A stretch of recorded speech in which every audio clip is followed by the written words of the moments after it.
دەچێتە ناو باخەکەی، بەڵام ئەم ساڵ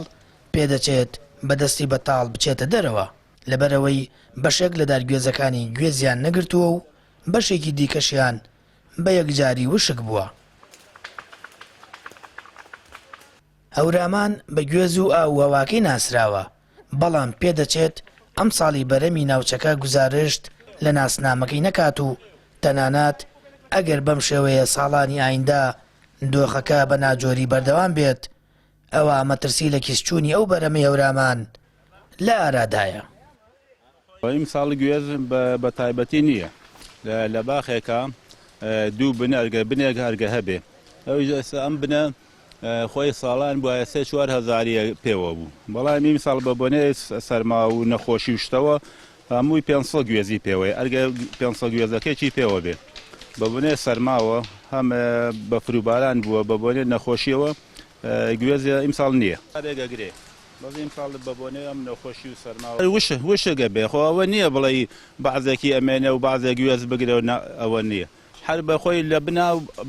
بەعام لە بنا وشەگە بێ ئەکە وشکیش بووە بێت دادگوێزەکە ببڕی، ئەکە بڕیت دادگوێزیش بنیتەوە بە 50-60 ساڵ گوێز بە بەرهەم نایەتەوە. نەخۆشیکی بەخۆ تاتیا خود کاریگەری لێپرسراوی پاراستنی ڕواگ لە کشتتوکاڵ هەڵەبجە دەڵێت بڵاوبوونەوەی جۆرێک نەخۆشی گوێزی هەورامانی لەناو بردووە،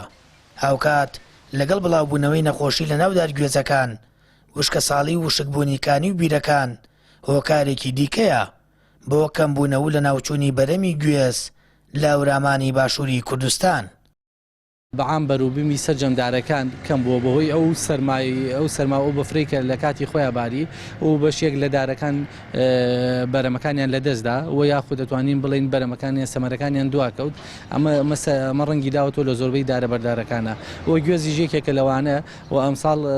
ڕێژەی بەرەمی گوێز لە ناوچەی هەورامانە ئەتوانی بەراورد بە ساڵی پار دابەزیوە بۆ نیوە.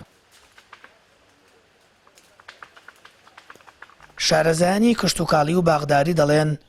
وەک ڕابردوو کەشوەوای هەورامان بۆ گوێز لەبار نییە، بە تایبەت لەم ساڵدا بۆی وشکە ساڵی و سەرمایەکی سەخت بەرەمی گوێز لە ناوچەی هەورامان کەمی کردووە، ساڵ لە دوای ساڵیش کاریگەری لەسەر دارگوێزەکان زیاتر دەبێت و بەشێکیان بە تەواوی وشک دەبن. سامان فەتاح، کەناڵی ئاسمانی پەیام، ناحیەی بیارە لە هەورامان.